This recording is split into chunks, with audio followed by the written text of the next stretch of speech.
지난주부터 이제 성전에 올라가는 노래 시편 120편부터 134편까지가 이제 성전에 올라가는 노래라는 표제가 붙어 있는데요. 이 성전에 올라가는 노래를 살펴보고 있습니다. 오늘은 126편의 말씀이고요. 이 성전에 올라가는 노래는 바벨론 포로에서 해방되어서 예루살렘으로 올라가는 귀한 공동체, 예루살렘으로 돌아가는 이 귀한 공동체가 불렀던 노래이고요. 지금도 이 노래가 이 시편이 오늘 여전히 우리에게도 유용한 이유는 우리에게 오늘을 살아가는 우리 모두가 사실은 이 포로와 같은 삶을 살고 있기 때문이에요. 우리도 여전히 육신의 정욕의 포로, 안목의 정욕의 포로, 이생의 정욕의 포로에 잡혀 살고 있기 때문에 그것에서 벗어나기가 너무너무 어려워요. 너무너무 어려워. 우리는 이 평생을 사는 동안 여기에 묶여서 살아요.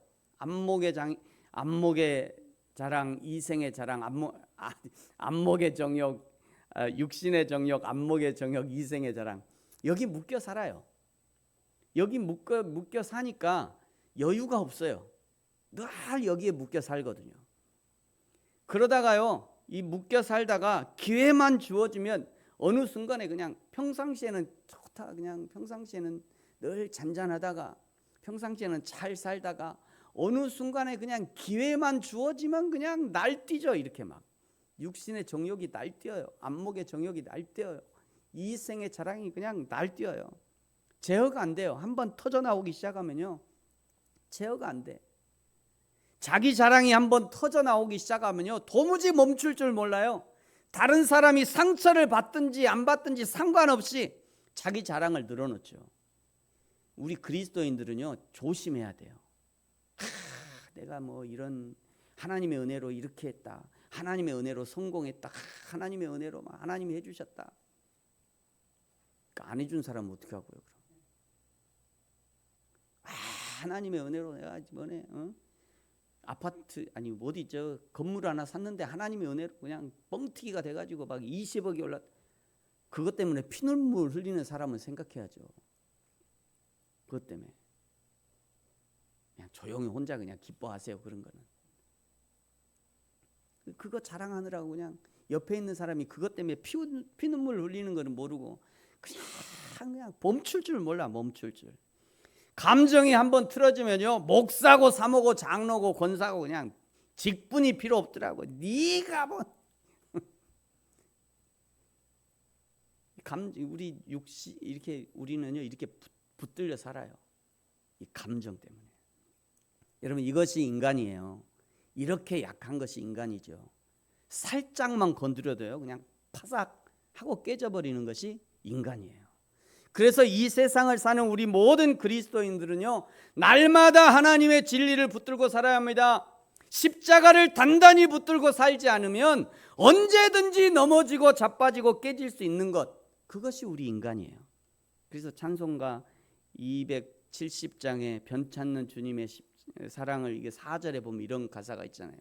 십자가 단단히 붙잡고 날마다 이기며 나가세, 머리에 면류관 쓰고서 주 앞에 찬양할 때까지. 예수는 우리를 깨끗게 하시는 주시니 그의 피 우리를 눈보다 더 희게 하셨네. 여러분, 결국 신앙은 누가 더 십자가를 단단히 붙들고 있느냐, 여기서 판가름이 나요. 예수님을, 십자가를 더 단단히 붙들기 위해서 신앙생활에 힘쓰는 거죠. 새벽부터 일찍 깨어나서 하나님 앞에 나가는 이유가 무엇입니까? 십자가 단단히 붙들려고 새벽을 깨우는 거예요. 성경을 읽고 공부하고 훈련을 받고 하는 이유가 뭐예요? 그것 역시 십자가를 단단히 붙들기 위해서 그러는 거죠. 때로는 교회에서 전도 활동을 하고 선교 활동을 하는 이유가 무엇입니까? 그건 역시 십자가 단단히 붙들려고 하는 활동인 거죠. 그런 경험을 통해서 십자가를 단단히 붙드는 방법들을 배워가는 거예요. 십자가를 단단히 붙들어야 인생의 풍파를 잘 견뎌낼 수 있는 거예요. 어려서는요, 기껏해야 늦잠을 깨우고 가방 메고 학교 가고 엉덩이 붙이고 공부하는 그런 거, 그 정도 작은 풍파만 다가오지만 어른이 되면요, 관계의 풍파부터 시작해서 건강의 풍파, 돈의 풍파, 며칠 전에 그 김수미 씨가 갑자기 돌아가셨잖아요. 그런 풍파가 언제든지 나에게도 올 수 있어요. 언제든지. 전혀 예상 못했던 인생의 풍파가 갑자기 다가옵니다. 갑자기. 정신을 차릴 수 없는 풍파가 다가오죠. 하나 막으면 또 하나가 터지고요. 인생 자체가 난리법석이에요. 그 수많은 인생의 풍파가 있었음에도 불구하고 어떤 사람이 오늘까지 잘 살아오고 있다면 그 사람은 분명 십자가를 단단히 붙들고 있는 사람일 거예요. 제가 이 말씀을 준비하는 동안 몇 사람의 얼굴이 떠오르더라고요. 몇 사람. 이 사람. 그렇구나. 그렇구나. 이분은 십자가를 단단히 붙든 사람이구나. 제가 몇 사람의 얼굴이 떠올랐어요. 그 사람이 인생의 죽음의 문턱을 수도 없이 넘나드는 그 모든 순간에 그 사람이 수없이 하나님의 은혜를 붙들고 예수 그리스도의 십자가의 은혜를 단단히 붙들어서 오늘 여기까지 오셨구나 생각하니 감사하고 눈물이 나려고 할 정도였습니다. 그렇게 십자가를 단단히 붙들고 있음에도 불구하고 지난주에 시편 120편에서는 보면요, 거짓된 입술과 속이는 혀, 이 거짓된 입술과 속이는 혀들이 내 옆에 붙어서 계속 나의 신앙을 막 흔들어대죠. 야 거기 가서 뭐 하려고 그러냐, 예루살렘에 가서 뭐 하려고 그래, 니네 거기 가면 또 침략당해, 야 거기 가서 고기도 없어, 거기 가면 여기 포로로 있으면 그래도 고기라도 먹지, 고기 국물이다 먹지, 야 거기 가면 고기도 없어, 응? 야 이 땅에 사는 것이 니네가 벌써 70년 살았잖아, 뭐하러 거기 가려고 그래, 니네 새끼들은 뭐 여기서 다 커가지고 이제 여기서 정착했는데 뭐하러 또 예루살렘에 가려고 그래, 그냥 우리랑 그냥 살자. 이렇게 거짓된 입술이 속이는 혀들이 우리의 신앙을 막 잡아 흔들어대죠. 나의 신앙을 흔들어대는 그를 향해서, 이 사단 마귀를 향해서 시인이 아주 단호한 결단을 확인했었습니다. 4절이죠. 장사의 날카로운 화살과 로뎀나무 숯불이다. 내가 너를 결코 용서하지 않겠다. 나의 신앙을 흔들어대는 너, 내가 결코 용서하지 않겠어. 그 정도의 속삭임으로는 나는 결코 흔들리지 않아, 이런 의미죠. 나의 신앙은 결코 흔들리지 않아, 이런 의미인 거예요. 하나님의 성 예루살렘으로 올라가는 나의 발걸음은 결코 흔들리지 않아, 이런 각오를 다지는 그런 발언이었어요. 여러분, 결단하지 않으면요, 끊어내기 힘든 것들이 많이 있습니다. 결단하지 않으면 끊어내기 힘든 것들이 많이 있어요. 때로는 단호하게 결단해야 거머리같이 나에게 붙어갖고요, 이 신앙을 방해하는 것들을 끊어낼 수 있어요. 사랑하는 성도 여러분, 저와 여러분이 우리의 신앙 아닌 것에 대해서, 믿음 아닌 것에 대해서, 진리 아닌 것에 대해서 단호하게 끊어낼 수 있는 저와 여러분이 되어지기를 축복합니다. 이스라엘은요, 다윗과 솔로몬의 그 강력하고 화려했던 왕국 시대를 누려왔지만 결국 분열되고 말죠. 분열되고 결국은 북이스라엘은 아수르에, 남유다는 바벨론에 망하게 돼요. 하나님 아닌 우상을 단호하게 끊어내지 못해서 망한 겁니다. 우상을 들고 들어오는 여인들을 끊어내지 못해서 망하게 되는 거예요. 동맹하자고 다가오는 이방 나라들을 단호하게 끊어내지 못한 것이 결국 이스라엘 멸망의 단초가 되는 것입니다. 그렇게 해서 망하게 되는 거예요. 그렇게 70년 바벨론 생활을 다 한 후에야 드디어 그 후에 페르시아에 관대한 사람, 나는 관대하다. 그래, 크세르크세스 고레스라고 하죠. 키루스라고도 하고요. 이 고레스가 드디어 70년 후에 해방을 시켜주는 거죠. 지난주에 얘기했지만 이스라엘만 해방된 거 아니에요. 그때 당시에 포로로 잡혔던 모든 나라들 일시에 다 해방시켜준 겁니다. 이스라엘이 70년 바벨론에서 포로 생활을 하면서 가장 확실하게 배운 것이 한 가지 있는데요. 그것이 뭐냐면 우상 그것은 아무것도 아니었다. 70년 포로 생활에서 배운 겁니다. 포로 생활 하기 전에는요, 저 산들마다 우상의 산당을 세워가지고 그냥 그것들 세우고 하나님도 우상처럼 하고 막 이러다가 포로 생활 70년 하고 드디어 깨달아 안 거예요. 아, 우상 그거 아무것도 아니었구나. 이 교훈을 얻게 되니 동시에 생각되는 것이 있었는데요. 그것이 뭐냐면 바로 포로로 끌려가기 전, 포로로 이 바벨론에 끌려오기 전 이스라엘 땅에 있을 때, 그때 자유롭게 하나님을 섬길 때 그때 우리가 너무 잘못했구나, 이걸 드디어 깨닫게 된 거예요. 예루살렘에 있을 때는요, 평생 하나님을 예배할 수 있는 줄 알았어요. 당연히 하나님이 임재하시고 지키시는 예루살렘 성전은요, 항상 안전할 줄 알았어요. 하나님이 지키시는 예루살렘 성을 누가 감히 공격할까 생각했던 거죠. 아무 때나 제사하러 찾아가면요, 24시간 제사장이 대기하고 있는 줄 알았어요. 예물을 드리고 제사를 드리면 당연히 하나님은 나를 받아주시고 그 제사를 받아주시고 우리를 용서해 줄 줄 알았어요.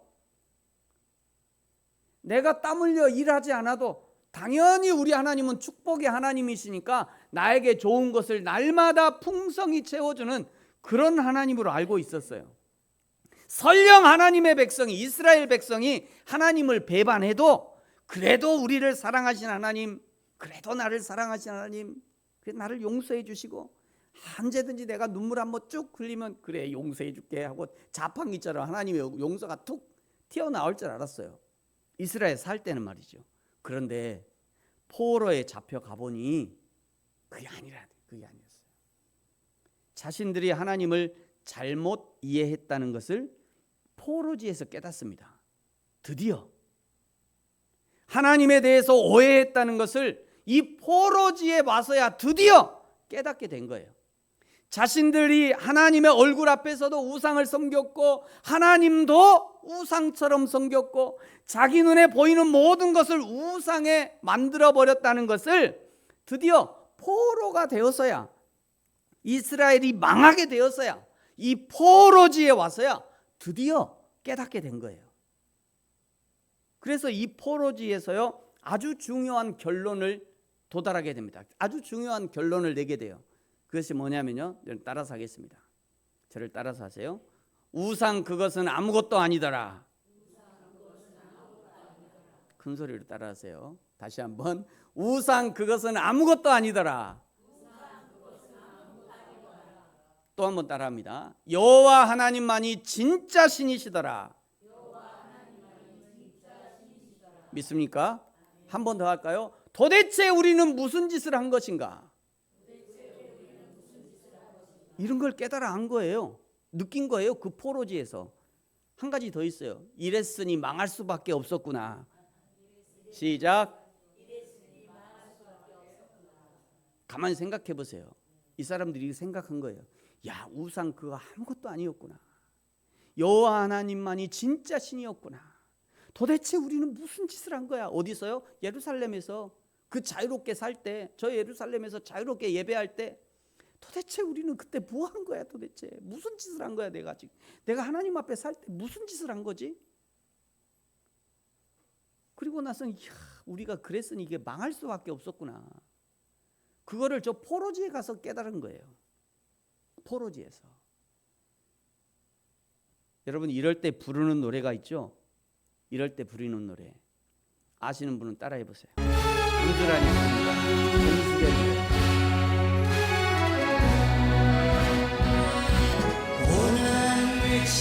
마음을 잘못 생각해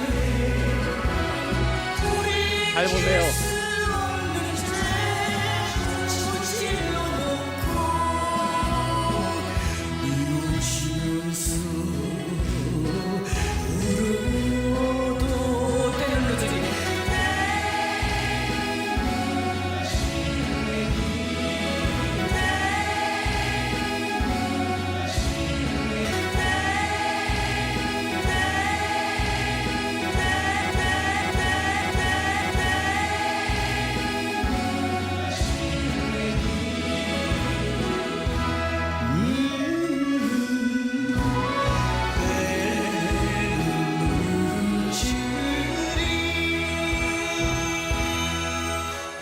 저 지난 한 주 동안 힘들었어요. 이게 계속 생각나서 밖에 나오면 계속 이 생각이 나가지고.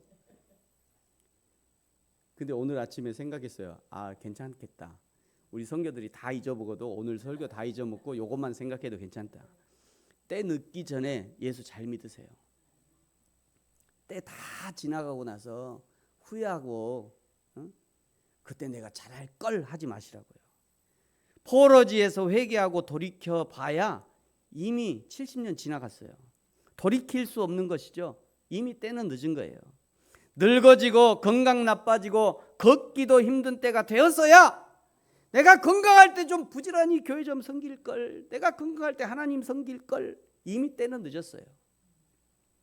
내가 돈 좀 있고 경제적 여유가 좀 있을 때 그때 좀 베풀고 헌신하고 협력도 할 걸. 그래야 이미 때가 늦어요. 하나님 앞에 가서 하나님 이렇게 심판할 줄 알았으면, 하나님 이렇게 상급이 있는 줄 알았으면 내가 살아있을 때 열심히 좀 할 걸, 하나님 앞에 상급 좀 쌓아둘 걸 해봤자 이미 때는 늦어요. 이미 나라는 망하고요, 포로로 잡혀왔는데 거기서 후회한들 무슨 효과가 있겠어요? 이미 때는 늦은 겁니다. 그런데 70년 후에 갑자기 70년 후 포로로 살고 있었는데 갑자기 페르시아의 키루스 2세 고레스가 갑자기 그냥 포로를 다 해방시켜 준 거예요. 그래서 나라로 돌아가게 됐어요. 그래서 오늘 시편 126편 1절에 고백하는 것이 바로 이 고백이에요. 여러분 1절 같이 한번 읽을까요? 시작. 여호와께서 시온의 포로를 돌려보내실 때 우리는 꿈꾸는 것 같았도다. 70년 포로에서 해방될 날이 있을 것이라고는 상상을 못했어요. 지금까지 한 번도 상상을 안 해봤다고요. 꿈에도 생각하지 못했죠. 포로에서 해방될 줄을 꿈에도 70년을 살았는데 70년 후에 갑자기 해방이 될 줄을 누가 알았어요? 포로들을 자기 고향으로 돌아가라는 그 바사 페르시아 왕 고레스의 칙령을 들을 때도, 페르시아 그 포로지에서 짐을 쌀 때도 귀환길에 올라서 걸어가면서도 야, 이게 꿈이냐 생시냐, 이게 도대체 어떻게 된 거냐, 이게 뭐냐 도대체, 이거 진짜냐 이거? 그거 꿈꾸는 것 같았대요. 꿈인지 생신지 분간이 안 됐어요. 꿈꾸듯이 기쁨과 감격으로 걸어가는 이 귀한 공동체의 모습을 보십시오. 2절과 3절이 잘 표현하고 있어요. 자, 2절과 3절 같이 읽겠습니다. 시작. 그때 우리 입에는 웃음이 가득하고 우리 혀에는 찬양이 찼었도다. 그때 문나라 가운데서 말하기를 여호와께서 그들을 위하여 큰 일을 행하셨도다 하셨도다. 3절 시작. 여호와께서 우리를 위하여 큰 일을 행하셨으니 우리는 기쁘도다. 아멘. 이렇게 꿈꾸는 것처럼 웃음과 찬양과 기쁨이 가득한 그런 상태였다가 순간 현실로 돌아옵니다. 4절에 보세요. 여호와께서 우리 포로를 남방 시내들 같이 돌려보내소서. 문자 그대로 포로 상태에서 회복시켜 달라고 지금 기도하고 있는 거죠. 이 표현으로 보아 아직 포로 귀환이 완성되지 않은 단계에서 포로가 총 3번 3차로 귀환하거든요. 근데 이 3차까지 아직 끝나지 않은 상태에서 이 시편이 기록된 것으로 생각되어집니다. 그런데 분명히 1절에서는 뭐라고 했냐면 이미 포로들을 돌려보내실 때 하면서 이미 포로 귀환을 과거의 일처럼 기록한 것을 보면 일부는 포로에서 돌아갔고 일부는 포로에서 예루살렘으로 돌아갔고 나머지 일부는 아직 귀환 중이 아닌가 생각해 볼 수 있어요. 포로를 돌려보내주시는데 어떻게 돌려보내주라고 기도하고 있냐면 남방 시내들 같이 돌려보내주세요 이렇게 기도하고 있어요. 이 남방 시내가 뭐냐면요, 와디라고 하는 이런 이스라엘의 지형이에요. 이스라엘의 지형, 저쪽 지역에 이런 지형이 많아요. 평상시에는요 낙타가 다니는 길이 되기도 하고요, 이렇게 자동차가 달리는 길이 되기도 합니다. 그런데 우기가 되면요, 비가 오면 일순간에 흙탕물이 막 가득하게 이렇게 불어나요. 갑자기 저 땅에 갑자기 그냥 물이 이렇게 불어나요. 그래가지고 막 물이 몰려옵니다. 저 위에 보세요. 하늘은 파랗잖아요. 하늘은 파란데 도대체 어디서 이 물이 오는 거야? 그러니까 어디선가 저기 멀리서 비가 갑자기 쏟아져 가지고 저게 지금 물이 이렇게 올라오고 있어요. 이게 남방시내. 조금 더 봐야 돼요. 남방시내가 폭포를 이루고 갑자기 저기서 텐트쳤다가 난리 납니다. 물이 얼마나 많이 쏟아지는지요. 나중에 갑자기 막 폭포를 이루어요.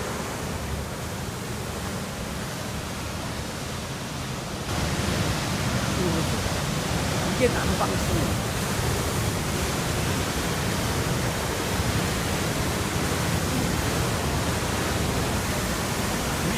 장난이 아니죠.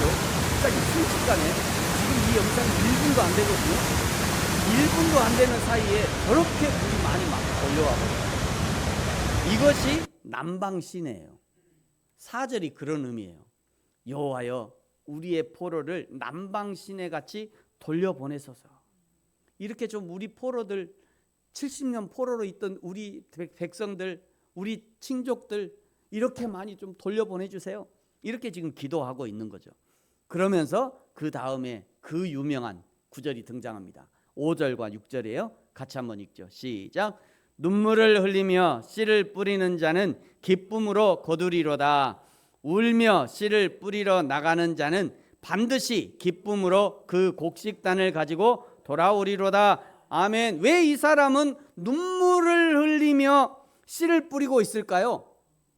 단순하게 뒤에 씨가 있고 곡식단이 있고 곡식을 거둔다고 하니까 농부가 밭에 가서 씨를 뿌릴 때 눈물을 흘리나 보다 생각할 수 있지만 지금 이 사람들은요 포로 생활 중이에요.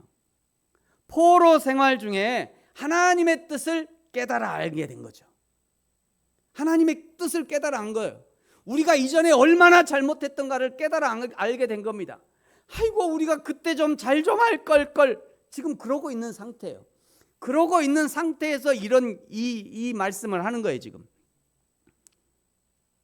하나님의 뜻을 깨달아 알았고 자신들의 포로 생활이 하나님의 뜻을 떠나 하나님의 말씀대로 살지 못한 것에 대한 하나님의 심판이었다는 것을 깨달아 알게 되었던 것이죠. 그래서 지금 울고 있는 거예요. 그렇다면 눈물을 흘리는 이유는 자신들의 과거에 대한 후회와 회개의 눈물인 거죠. 아이고 우리가 저전에 그랬을걸. 그 눈물이에요. 아이고 우리가 예루살렘에 있을 걸 잘 좀 예배할 걸. 그 눈물이에요. 그 눈물을 흘리고 있는 거예요. 씨를 뿌린다는 것은요 하나님의 말씀을 심령에 지금 심는, 자신들의 삶에 하나님의 말씀을 적용하고 말씀대로 살기를 힘쓰는 그런 적용을 지금 하고 있는 거예요.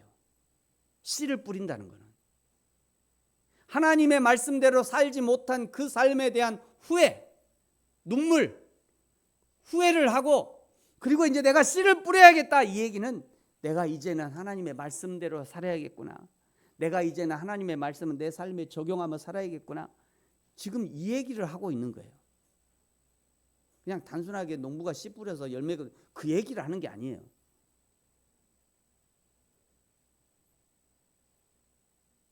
여러분 하나님의 말씀 앞에 울어보셨습니까? 내가 힘들 때, 내 상황이 어려워서 처량해서 우는 그런 울음 말고 말이죠. 하나님의 말씀 자체에 감격하고 그 말씀을 내 삶에 적용해 보려고 애쓰다가 도무지 내가 내 힘으로 할 수 없어 하나님 앞에 눈물을 흘려 보셨냐고요. 그것이 오늘 시편 기자의 눈물인 것이에요. 하나님의 말씀 때문에 눈물을 흘려본 자는 반드시 기쁨으로 말씀의 열매의 단을 가지고 돌아온 것이다. 이 고백인 거예요. 여러분, 교회에서 여러 가지 말씀을 듣고 은혜를 받고 도전을 받고 주일에 올 때마다 하나님이 막 뜨끔뜨끔 하나 몰라요. 설교자는 분명히 여기서 뜨끔할 거야 그렇게 계획을 하는데, 생각을 하는데 받는 사람은 뜨끔한지 모르죠. 뭐 혹시라도 여러분 교회 와서 설교 들을 때 하나님의 말씀이 뜨끔뜨끔 할 때가 있을 거예요. 그거 하나님 너 고쳐라 이 얘기거든요. 야, 너 그거 너 잘못하고 있어. 하나님의 말씀하고 틀려. 너 고쳐. 뜨끔. 그리고 이제 교회 나갈 때 뜨끔 띄워놓고 가죠. 그냥. 뜨끔 그 갖고 가야 되는데 뜨끔 띄워놓고 가. 그래서 교회 가면 어디에 은혜가 제일 많이 쌓여 있대요? 주차장에 제일 많이 쌓여 있다잖아요. 다 주차장에 놓고 가요. 교회 다.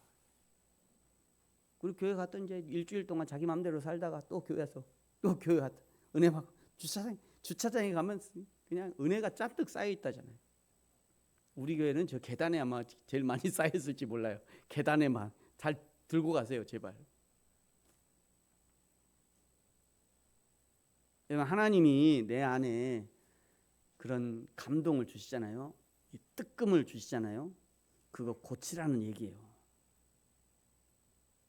근데 그거 고치려고 그러면 안 되거든요. 잘 안 돼요. 그때 눈물이 필요한 거예요. 하나님 나 이거 안 되던데요? 안 돼요, 안 돼. 도대체 어떻게 해야 돼요 이거? 하나님 말씀하시고 나는 잘 안 되고, 아이고 또 말씀하실 건데, 주일 가면 또 말씀하실 건데 하나님 좀 어떻게 하냐고요? 안 되는데요? 해라. 안 된다니까요.